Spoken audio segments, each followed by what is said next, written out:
ನಮಸ್ಕಾರ. ಎಂದೆಂದಿಗೂ ನಿಮ್ಮೊಂದಿಗೆ ಈ ಬಾರಿ ಮತ್ತೊಬ್ಬ ವಿಶೇಷ ಅತಿಥಿಯೊಂದಿಗೆ ನಾನು ಬಂದಿದ್ದೇನೆ. ಲಾಕ್ಡೌನ್ ಸಡಿಲ ಆಗ್ತಾ ಇದ್ದಂತೆ ಎಲ್ಲ ಚಟುವಟಿಕೆಗಳು ಕೂಡ ಗರಿಗೆದರಿದೆ. ಈಗ ರಾತ್ರಿ 9 ಗಂಟೆಯವರೆಗೂ ಕೂಡ ಎಲ್ಲ ಅಂಗಡಿಗಳು, ಎಲ್ಲ ರೀತಿಯ ವ್ಯವಹಾರಗಳು ಕೂಡ ನಡೀತಾನೆ ಇರ್ತದೆ. ಅದು ಅನಿವಾರ್ಯ ಕೂಡ.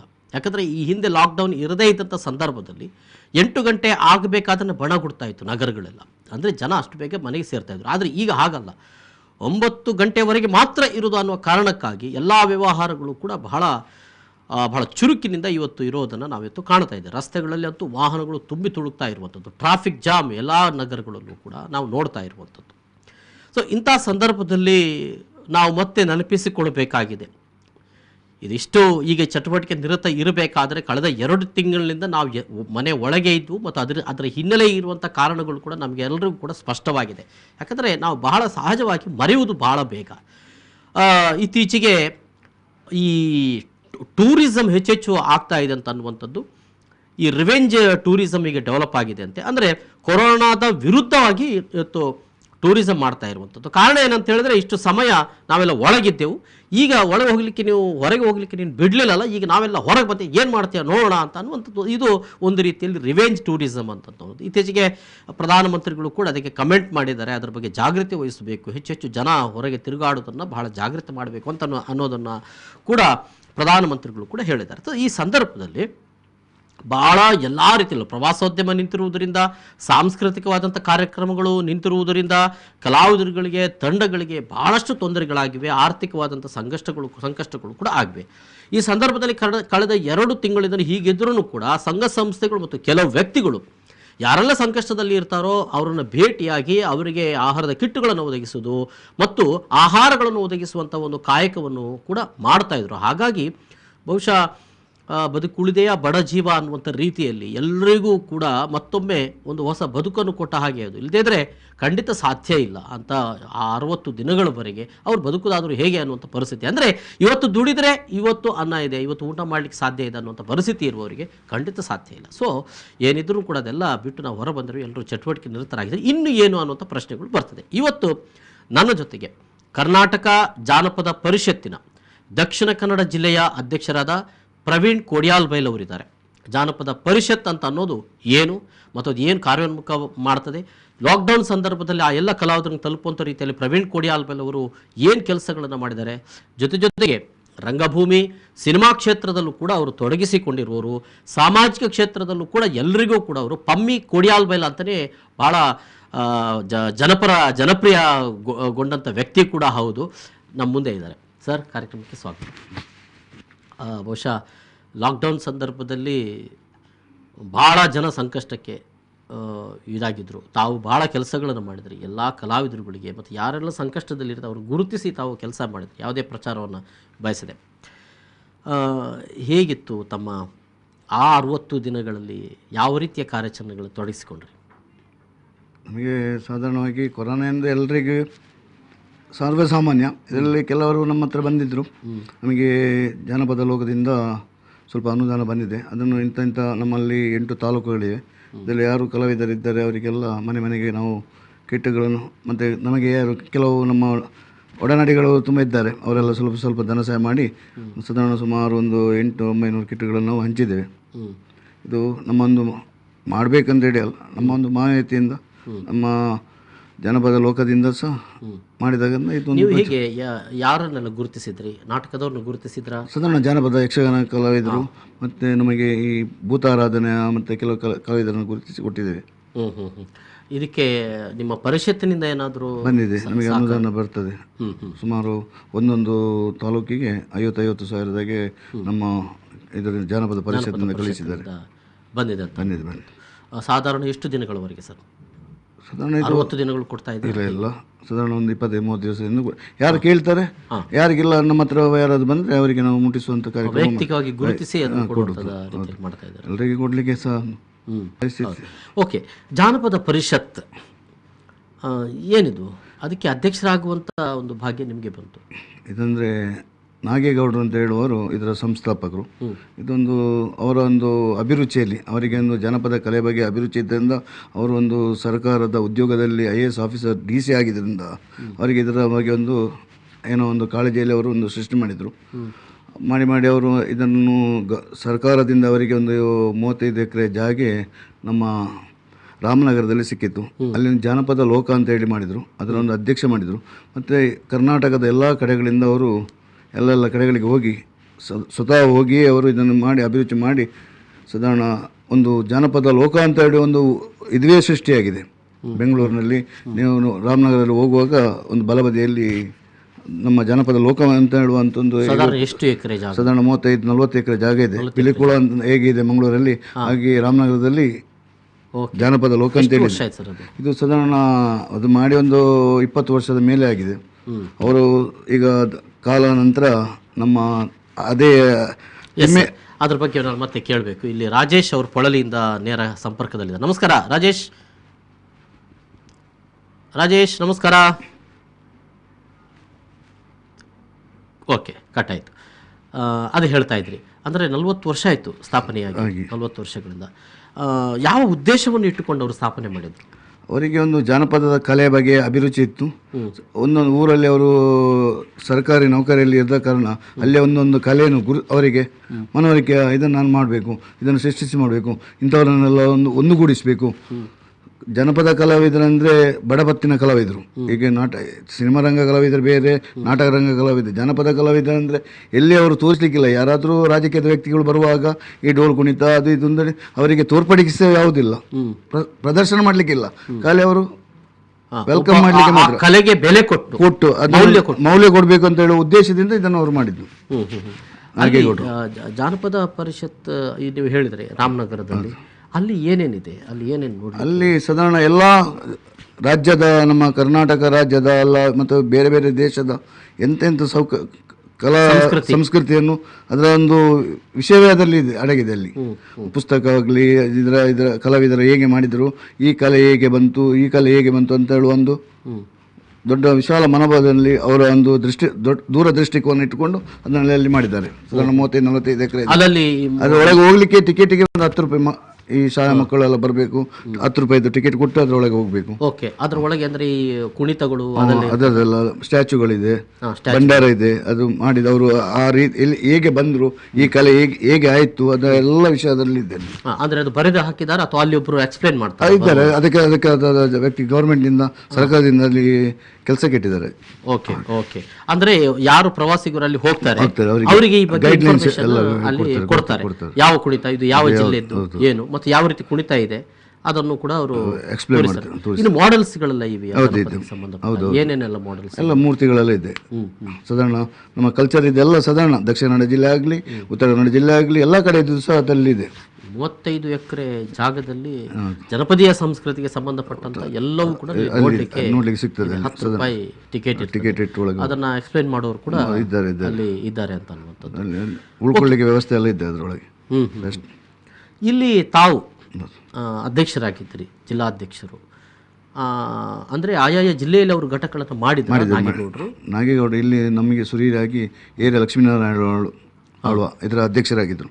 ಅವರು ಸಾಧಾರಣ ಎಷ್ಟು ವರ್ಷ ಅವರು ಅಧ್ಯಕ್ಷರಾಗಿ ಅವರು ಕಾಲಾವಧಿಯವರೆಗೆ ಅಧ್ಯಕ್ಷರಾಗಿದ್ದರು. ಮತ್ತು ಅವರಿಗೆ ಹುಷಾರಿಲ್ಲ ಅಂತೇಳಿ ಅದನ್ನು ನೆಕ್ಸ್ಟ್ ಮೋಹನ್ ಆಳ್ವರು ಮಾಡಿದರು. ಮೋಹನ್ ಆಳ್ವರು ಅವರ ಇದರಿಂದ ಅವರು ಸ್ವಲ್ಪ ಅದರಲ್ಲಿ ಇದು ಮಾಡಿದ ಮೇಲೆ ಅವರ ಕಾಲೇಜಿನ ಇದರಿಂದ ಅವರು ಅದನ್ನು ಆ ಭಾಗ್ಯ ನೆಕ್ಸ್ಟು ಯಾರು ಮಾಡುವ ಅಂತ ಹೇಳುವ ನಮ್ಮ ಅಧ್ಯಕ್ಷರು ನಳಿನ್ಕುಮಾರ್ ಕಟೀಲ್ ಅಧ್ಯಕ್ಷರ ಇದರಲ್ಲಿ ಅದು ನನಗೆ ಒಲಿದು ಬಂತು. ಇದು ಅಂದರೆ ನಿಮ್ಮನ್ನು ಈಗ ಆಯ್ಕೆ ಮಾಡಿರುವಂಥದ್ದು ಸರ್ಕಾರದ ವತಿಯಿಂದ? ಹೌದು, ಸರ್ಕಾರದ ವತಿಯಿಂದ. ಸರ್ಕಾರದ ಅನುದಾನಗಳು ಇದಕ್ಕೆ ಈ ಇಡೀ ಜಾನಪದ ಪರಿಷತ್ತಿಗೆ ಬರ್ತದೆ ಅಲ್ವೇ? ಅದನ್ನು ನೀವು ಇಲ್ಲಿ ಜಿಲ್ಲೆಯ ಕಾರ್ಯಕ್ರಮಗಳಿಗೆ ವಿನಿಯೋಗಿಸಬಹುದು. ಏನೇನೆಲ್ಲ ಕಾರ್ಯಕ್ರಮ ಮಾಡಬಹುದು ಜಾನಪದ ಪರಿಷತ್? ಈಗ ನಾನು ಸಾಧಾರಣ 2 ವರ್ಷ ಆದಷ್ಟೇ. ನನಗೆ ಅದರಲ್ಲಿ ಅನುಭವ ಸ್ವಲ್ಪ ಕಡಿಮೆ. ನನಗೆ ಜಾನಪದದ ಬಗ್ಗೆ ಏನು ಅಷ್ಟೇ ಏನಿಲ್ಲ. ನಾನು ನಾಟಕ ರಂಗದಿಂದ ಇದನ್ನೆಲ್ಲ ಬಂದದ್ದು. ಹೌದು. ರಾಜೇಶ್ ಪುಳಲ್ಲಿ ಮತ್ತೊಮ್ಮೆ ಇದ್ದಾರೆ. ನಮಸ್ಕಾರ ರಾಜೇಶ್. ನಮಸ್ತೆ ರಾಜೇಶ್, ಮಾತಾಡಿ. ರಾಮದಾಸ್ ಅವರೇ ನಮಸ್ಕಾರ. ನಮಸ್ತೆ. ನಾನು ಇವರ ಜೊತೆ ಸ್ವಲ್ಪ ಮಾತಾಡ್ಬೇಕು. ಇದ್ದಾರೆ, ಕೇಳ್ತಾ ಇದ್ದಾರೆ ನಿಮ್ಮ ಮಾತು, ಮಾತಾಡಿ. ನಮಸ್ಕಾರ. ನಮಸ್ತೆ. ಹೇಳಿ ರಾಜೇಶನ್. ಹಲೋ ಹಲೋ, ಹೇಳಿ ಹೇಳಿ ಹಲೋ ಹೇಳಿ ಹೇಳಿ ಕೇಳ್ತದೆ. ನಮಸ್ತೆ ಪ್ರವೀಣ್ ಅಣ್ಣ. ನಮಸ್ತೆ ನಮಸ್ತೆ. ಹಲೋ ಹಲೋ ಹೇಳಿ. ಅಲ್ಲ, ಅವರ ಸೌಂಡು ಸ್ವಲ್ಪ ನನಗೆ ಸ್ವಲ್ಪ ಸಣ್ಣದು ಅಷ್ಟೇ. ನೀವು ಸ್ವಲ್ಪ ಗಟ್ಟಿಯಾಗಿ ಮಾತಾಡಬೇಕು. ಕೇಳ್ತದೆ ಕೇಳ್ತದೆ. ಹಾ, ಅವ್ರು ಮಾತಾಡ್ತಾ ಇದ್ದಾರೆ ನಿಮ್ಮ ಹತ್ರ, ಆದ್ರೆ ನಮ್ಗೆ ಇಲ್ಲಿ ಕೇಳ್ತಾ ಇಲ್ಲ. ಅವ್ರದ್ದು ಕೇಳ್ತಾ ಇಲ್ವಾ? ಹೇಳಿ ಹೇಳಿ. ಇಲ್ಲ. ನೋಡಿ, ಈಗ ಹೇಳಿ ಹೇಳಿ ಅಂತ ಹೇಳಿದ್ರು. ಹಾ?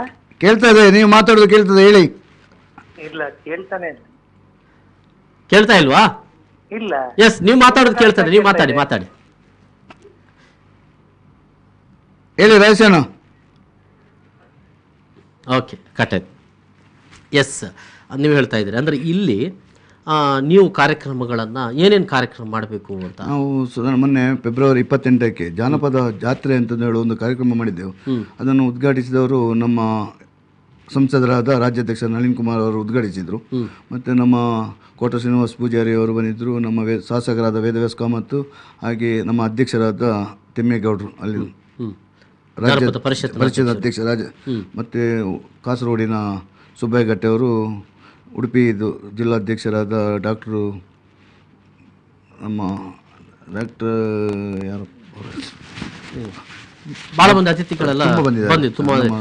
ಜೊತೆಗೆ ಏನು ಕಾರ್ಯಕ್ರಮಗಳನ್ನು ನೀವು ಅಲ್ಲಿಂದ ಬೆಳಿಗ್ಗೆ ಸುರಾದನ್ನು ಪ್ರವಾಸ ಮೆರವಣಿಗೆಯಿಂದ ನೇರಮೈದಾನದಿಂದ ಮೆರವಣಿಗೆಯಿಂದ ಟೌನ್ ಹಾಲ್ನವರೆಗೆ ಬಂದಿದ್ದೆವು. ಅಲ್ಲಿ ಎಲ್ಲ ಊರಿನ ತಂಡದ ಕೆಲವು ಕಾರ್ಯಕ್ರಮಗಳು, ಜಾನಪದ ಹೊಸಂಗು, ಜಾನಪದ ಪದ್ಯ, ಜಾನಪದ ಯಕ್ಷಗಾನ, ಇಲ್ಲಿ ಅರುಣ್ ಕುಮಾರ್ ಅವರಿಂದ ಜಾನಪದ ಪರಿಷತ್ ಇಲ್ಲಿ ನಮ್ಮ ಜಿಲ್ಲೆಯಲ್ಲಿ ನೀವು ಏನೇನೆಲ್ಲ ಚಟುವಟಿಕೆಗಳನ್ನು ಮಾಡಬಹುದು?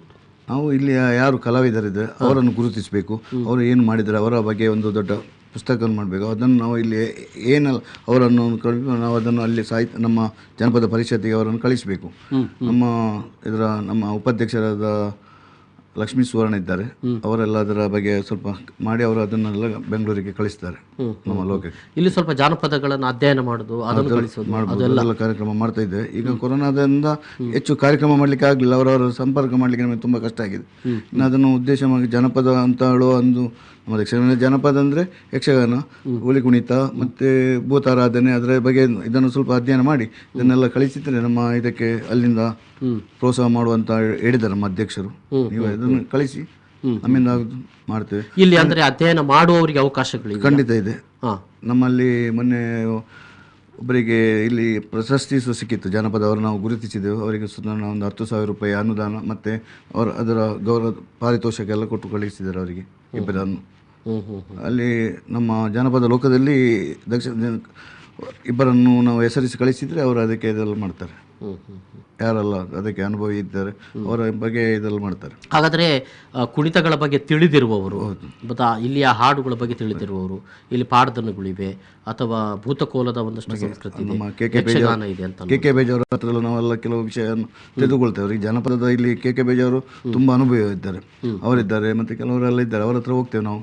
ಇಲ್ಲಿ ಏನು ಮಾಡ್ಬೋದು, ಏನು ಇದನ್ನೆಲ್ಲ ಇನ್ನು ಕೇಳಬೇಕಷ್ಟೇ ಅವರ ಹತ್ರ ಅವರು ಹೇಳಿದರು.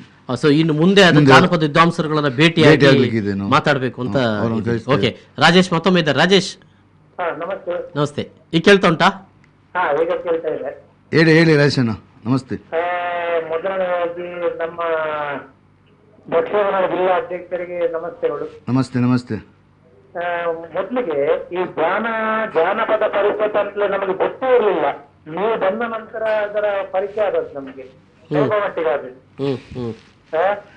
ಅಂದ್ರೆ ಇನ್ನು ಮುಂದೆ ನಮ್ಮ ಈ ಮೌನ ಆವರಿಸಿದ ಸಾಂಸ್ಕೃತಿಕ ಬದುಕಿಗೆ ಇವನು ಚೈತನ್ಯ ಇನ್ನೂ ತುಂಬಬೇಕು ಅಂತ ನನ್ನ ಅಭಿಪ್ರಾಯ. ನಾವು ನಿರೀಕ್ಷೆ ಮಾಡ್ತಾ ಇದ್ದೇವೆ ನೋಡಿ. ಈಗ ನಾಟಕ ಆಗ್ಲಿ, ಸಿನಿಮಾ, ಕಂಪನಿ ಸಿನಿಮಾ ಆಗ್ಲಿ, ಸಾಂಸ್ಕೃತಿಕ ರಂಗಗಳು ತುಂಬಾ ಭವಿಷ್ಯ ನೋಡ್ತಾ ಇರುವಾಗಲೇ ತುಂಬಾ ಬೇಜಾರು ಅನಿಸ್ತಾ ಇದೆ. ಅದನ್ನು ನೀವು ಸ್ವಲ್ಪ ಇಂಪ್ರೂವ್ಮೆಂಟ್ ಮಾಡಿ ಅದರ ಬಗ್ಗೆ ಒಂದು ಸ್ವಲ್ಪ ಕಾಳಜಿ ವಹಿಸಿ ಇನ್ನೂ ಒಂದು ನಮ್ಮ ಕನ್ನಡ ಇಂಡಸ್ಟ್ರಿಗೆ ಹಾಗೆ ನಮ್ಮ ತುಳುವಿನ ಇಂಡಸ್ಟ್ರಿ ಸ್ವಲ್ಪ ಮಟ್ಟಿಗೆ ಏರಿಸಬೇಕಂತ ನನ್ನದೊಂದು ಅಭಿಪ್ರಾಯ. ರಾಜೇಶ್, ನಿಮ್ಮ ಅಭಿಪ್ರಾಯಗಳೇನು? ಅಂದ್ರೆ ಪರಿಷತ್ ಇಲ್ಲಿ ಏನ್ ಮಾಡಬೇಕು, ಏನೇನು ಕೆಲಸಗಳು ಮಾಡಬೇಕಾಗಿದೆ ಅಂತ ಹೇಳ್ತೀರಿ?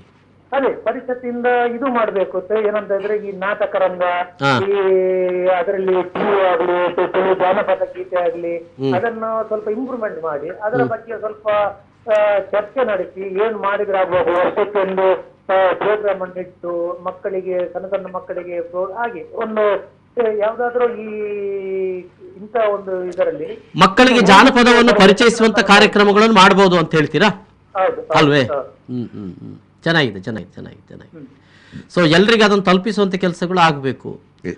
ಮತ್ತೆ ನಮ್ಮ ತುಳುನಾಡಿನ ಜನಪದವನ್ನ ಉಳಿದ ಜಿಲ್ಲೆಯವರಿಗೆ ಅದನ್ನ ಪರಿಚಯಿಸುವಂತದ್ದು ಕೆಲಸಗಳು ಕೂಡ ಮಾಡಬೇಕಾಗಿದೆ ಅಲ್ವೇ?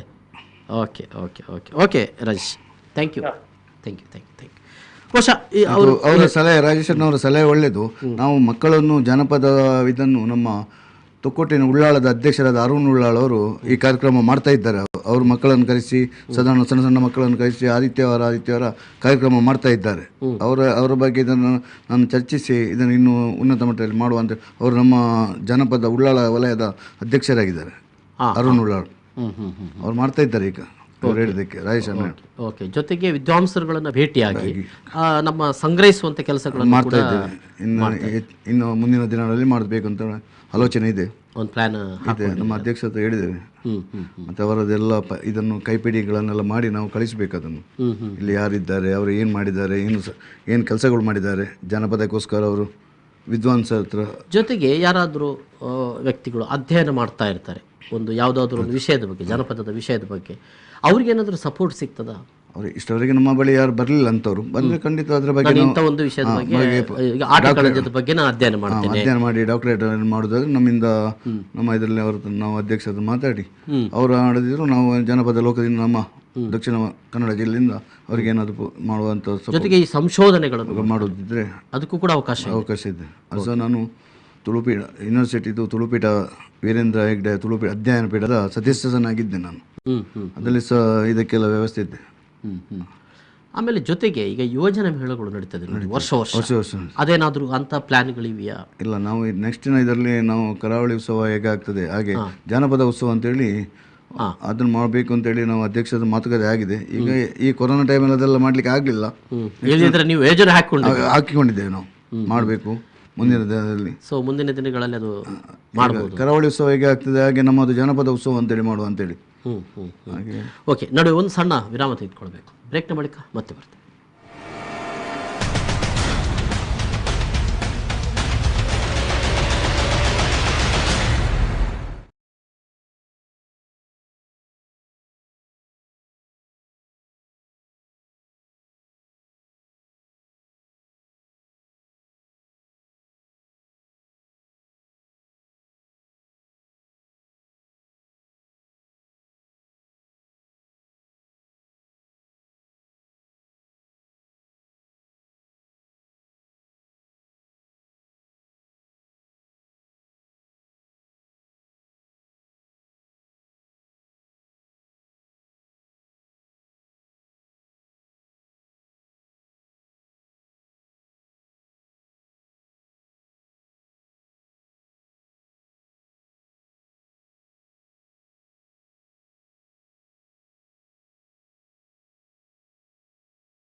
ಮತ್ತೊಮ್ಮೆ ಸ್ವಾಗತ.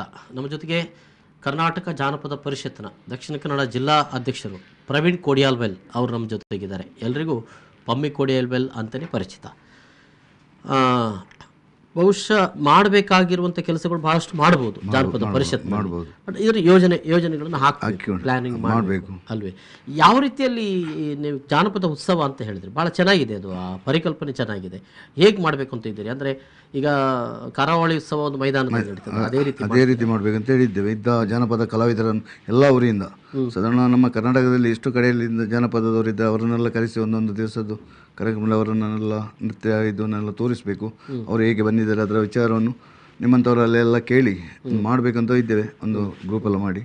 ಅದಕ್ಕೆ ನಮಗೆ ಇದಕ್ಕೆ ಏನು ತೊಂದರೆ ಇಲ್ಲ. ನಿಮಗೆ ನೆನಪಿದೆಯಾ ಪಮ್ಮಣ್ಣ, ಕರಾವಳಿ ಉತ್ಸವ ನಡೆದದ್ದು 2000 ಬಹುಶಃ ಮಧು ಅವರು ಜಿಲ್ಲಾಧಿಕಾರಿ ಆಗಿದ್ದಂಥ ಸಂದರ್ಭದಲ್ಲಿ ಇಡೀ ಸ್ಟೇಡಿಯಂನ ಒಳಭಾಗ ಮತ್ತು ಹೊರಗಿನ ಭಾಗ ಎಲ್ಲದೂ ಪ್ರತಿಯೊಂದು ಇಲಾಖೆಗಳಿಂದಲೂ ಕೂಡ ಒಂದೊಂದು ಸ್ಟಾಲ್ಗಳಿದೆ. ಈಗ ಅದು ಇರಲಿಲ್ಲ. ಮತ್ತೊಂದು ಅಲ್ಲಿಂದ ಅರಣ್ಯ ಅಂತ ಇತ್ತು. ಅಂದರೆ ಎಲ್ಲ ಇಲಾಖೆಗಳು ಅದಕ್ಕೆ ಸಹಭಾಗಿತ್ವವನ್ನು ಮಾಡಿದ್ದು ಮತ್ತು ಬಹಳ ಚೆನ್ನಾಗಿ ಪಾರ್ಟಿಸಿಪೇಟ್ ಮಾಡಿದ್ದು. ಬಹುಶಃ ಆ ರೀತಿಯಾದಂಥ ಕರಾವಳಿ ಉತ್ಸವ ಮತ್ತೆ ನಂತರ ಆಗಲಿಲ್ಲ. ಕರಾವಳಿ ಉತ್ಸವ ಮಂತ್ರ ಆದದ್ದು ಮತ್ತೆ ಕಮರ್ಷಿಯಲೈಸ್ ಆದದ್ದು. ಅಲ್ಲಿ ಯಾವುದೇ ಇಲಾಖೆಗಳು ಭಾಗವಹಿಸಿಲ್ಲ, ಅದರ ಸರಿಯಾದ ಸದ್ಬಳಕೆ ಕೂಡ ಆಗಿಲ್ಲ ಅಂತ ಆ ಕಲ್ಪನೆ ಇದೆಯಾ? ಇದು ಖಂಡಿತವಾಗಿ ಅದನ್ನು ಆ ಮಧು DC ಅವರು ಮಾಡಿದ ಹೇಗೆ ಮಾಡಿದ್ರು ಹಾಗೆ ನಮಗೆ ಈಗ ಅವರಿಂದೆಲ್ಲ ಇಂಟ್ರೆಸ್ಟ್ ಉಂಟು ಅವರಿಗೆ ಮಾಡಲಿಕ್ಕೆ, ಅದು ಯಾರು ಮಾಡಲಿಲ್ಲ. ಹಾಗೆ ಇದನ್ನು ಒಂದು ವಿಶಿಷ್ಟ ರೀತಿಯಲ್ಲಿ ನಮ್ಮ ಹೀಗೆ ಹೇಗೂ ಸಹಕಾರ ನಮ್ಮದೇ ಇರೋದು, ಹಾಗೆ ಅದಕ್ಕೆಲ್ಲ ನಮಗೆ ಕಲ್ಪನೆ ಇದೆ. ಈಗ ನೋಡುವ ನೆಕ್ಸ್ಟ್ ಇದರಲ್ಲಿ ಖಂಡಿತವಾಗಿ ಏನಿದ್ರು ಕೋವಿಡ್ ಅದೇ ಬರಬಾರದು. ಕೋವಿಡ್ ನಾವೇ ಎದುರಿಸಬೇಕು. ಕೋವಿಡ್ ಬರ್ತದೆ ಬರದೇ ಇರಲ್ಲ, ಇನ್ನು ಅದಕ್ಕೆ ನಾವು ಎದುರ್ಲಿಕ್ಕಿಲ್ಲ, ನಾವೇ ಹೋಗುದು ಮುಂದೆ. ಪರಿಕಲ್ಪನೆ ಇದೆ. ಜೊತೆಗೆ ಜಾನಪದ ಪರಿಷತ್ ದಕ್ಷಿಣ ಕನ್ನಡ ಜಿಲ್ಲೆಗೆ ಸಂಬಂಧಪಟ್ಟ ಹಾಗೆ ಒಂದಷ್ಟು ನೀವು ಕೆಲಸಗಳನ್ನು ಯೋಜನೆ ಹಾಕೊಂಡಿದ್ದೀರಿ. ಅಧ್ಯಯನ ಮಾಡುವವರಿಗೂ ಕೂಡ ಸಪೋರ್ಟ್ ಮಾಡ್ತೀರಿ, ಡಾಕ್ಟರೇಟ್ ಮಾಡುವವರಿಗೂ ಸಪೋರ್ಟ್ ಮಾಡ್ಬೋದು. ಓಕೆ. ಈ ನಶಿಸಿ ಹೋದಂಥ ಜಾನಪದ ಕಲೆಗಳು ಅಂತ ಕಲಾವಿದರುಗಳಿದ್ದಾರೆ. ಈಗ ನಾವು ಹುಡುಕ್ತಾ ಇದ್ದೇವೆ, ಅದರ ಬಗ್ಗೆ ಕೇಳ್ತಾ ಇದ್ದೇವೆ. ಕೆಲವರು ಏನೇನಿದೆ ಜಾನಪದ ವಿಷಯದಲ್ಲಿ, ಎಷ್ಟು ನಮ್ಮ ದಕ್ಷಿಣ ಕನ್ನಡ ಜಿಲ್ಲೆಯಲ್ಲಿ ಎಷ್ಟು ಇದೆ, ಎಷ್ಟು ವಿಧ ಇದೆ, ಯಾವ ಕಲೆ ಇದೆ, ಅದನ್ನೆಲ್ಲ ಹುಡುಕ್ತಾ ಇದ್ದೇವೆ. ಕೆಲವರು ವಿದ್ವಾಂಸರಿದ್ದಾರೆ ಅದರದ್ದೇ. ಸಾಧಾರಣ ಎಲ್ಲವನ್ನು ನಮಗೆ ಒಂದು 50% ಪೇಜ್ ಅವರು ಹೇಳಿದ್ದಾರೆ.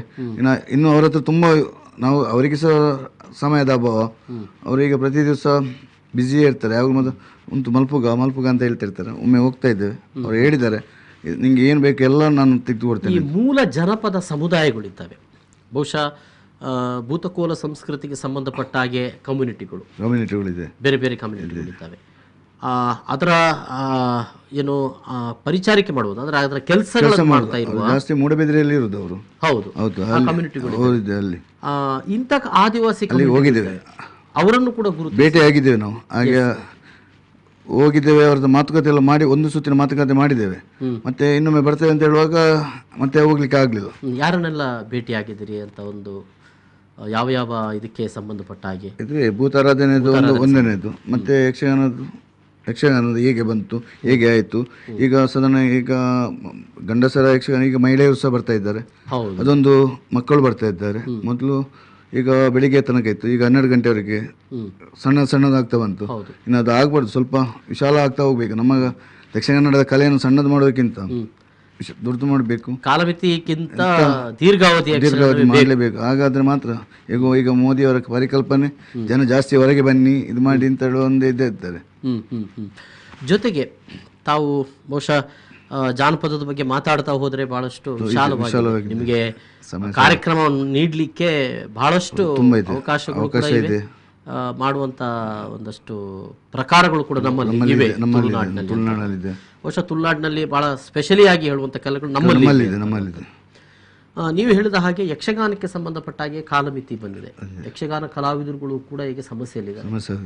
ಇದನ್ನು ನೀವು ಗುರುತಿಸಿದ್ರಾ ಈ ಲಾಕ್ಡೌನ್ ಸಂದರ್ಭದಲ್ಲಿ? ಮತ್ತೆ ಮುಂದೆ ಏನು ಮಾಡಬೇಕಾದ ಪರಿಸ್ಥಿತಿ ಬರ್ಬೋದು ಅಂತ ಏನಾದರೂ ಆಲೋಚನೆಯಲ್ಲಿ ಇದೆ, ಆದರೆ ಗುರುತಿಸ್ಲಿಕ್ಕೆ ಹೋಗ್ಲಿಲ್ಲ. ಈಗ ಅದರ ಬಗ್ಗೆ ಹೋದ್ರೆ ತುಂಬಾ ವಿಶಾಲವಾಗಿ ಹೋಗ್ಬೇಕು. ಒಮ್ಮೆ ಅರ್ಧದಲ್ಲಿ ಬಿಡ್ಲಿಕ್ಕೆ ಆಗುದಿಲ್ಲ. ಹೋದ ಮೇಲೆ ಕೈ ಹಾಕಿದ ಮೇಲೆ ಅದನ್ನು ಸಂಪೂರ್ಣ ಮಾಡಬೇಕು ಗುರುತಿಸಿ.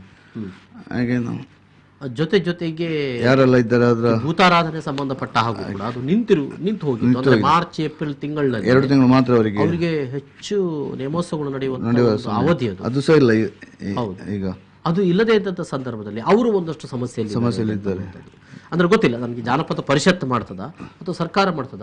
ಆದ್ರೆ ಮುಂದಿನ ದಿನಗಳಲ್ಲಿ ಅವರನ್ನ ಅಂದ್ರೆ ಈಗ ಮತ್ತೆ ಗೊತ್ತಿಲ್ಲ, ಮತ್ತೆ 3ನೇ ಅಲೆ ಅಂತ ಹೇಳ್ತಾರೆ, ಮತ್ತೆ ಅಲ್ಲಿ ಮುಂದುವರಿಸಲಿಕ್ಕೆ ಅದು ವ್ಯವಸ್ಥೆ ನೋಡ್ಬೇಕು ಹೇಗೆ ಆಗ್ತದೆ. ಸೊ ಜಾನಪದ ಪರಿಷತ್ನಿಂದ ಅವರಿಗೆ ಯಾವ ರೀತಿ ಸಹಾಯ ಮಾಡಬಹುದು ಅಂತ ಹೇಳ್ತೀರಿ? ಹೇಗೆ ಅವರನ್ನು ಆ ಸಂದರ್ಭದಲ್ಲಿ ಅವರಿಗೆ ಧೈರ್ಯ ತುಂಬುವಂತ ಒಂದು ಕೆಲಸವನ್ನ ಮಾಡಲಿಕ್ಕೆ ಈಗ ಸರ್ಕಾರದ ಜೊತೆ ಮತ್ತು ಅಧ್ಯಕ್ಷರ ಜೊತೆ ಅವರ ಹತ್ರ ಹೇಳಿ ಹೀಗೆ ಇಂತಿಂತ ಕಲಾವಿದರು ಹೀಗೆ ಬಾಕಿಯಾಗಿದ್ದಾರೆ, ಇದನ್ನು ಏನಾದರೂ ಮಾಡುವ ಅಂತ ಹೇಳುವ ಒಂದು ಮಾತುಕತೆ ಮಾಡ್ಲಿಕ್ಕೆ ಇದ್ದೇವೆ. ನೋಡ್ಬೇಕು ಇನ್ನು ಮುಂದಿನ ದಿನದಲ್ಲಿ ಅವರಿಗೆ ಗುರುತಿಸಿ ಅವರಿಗೆ ಏನು ಮಾಡಬೇಕು, ನಮ್ಮಿಂದ ಏನು ಮಾಡ್ಬೋದು, ನಮ್ಮಿಂದ ಆದರೆ ಖಂಡಿತ ಮಾಡುವ ಅಂತ ಹೇಳಿ ಒಂದು ಬಹುಶಃ ದಕ್ಷಿಣ ಕನ್ನಡ ಉಡುಪಿ ಜಿಲ್ಲೆ ಅಂದರೆ ತುಳುನಾಡಿಗೆ ಸಂಬಂಧಪಟ್ಟ ಹಾಗೆ ನಮ್ಮ ಈ ಸಾಂಸ್ಕೃತಿಕ ಕಾರ್ಯಕ್ರಮ ಜಾನಪದ ಪ್ರಕಾರಗಳಿಗೂ ನಮ್ಮ ಘಟ್ಟದ ಮೇಲೆ ಇದಕ್ಕೆ ವ್ಯತ್ಯಾಸ ಇದೆ. ಅಲ್ಲಿ ಒಂದು ಸಣ್ಣ ಅವಧಿಯಲ್ಲಿ ಮಾಡ್ತಾರೆ, ಮುಗೀತು ಅಲ್ವಾ?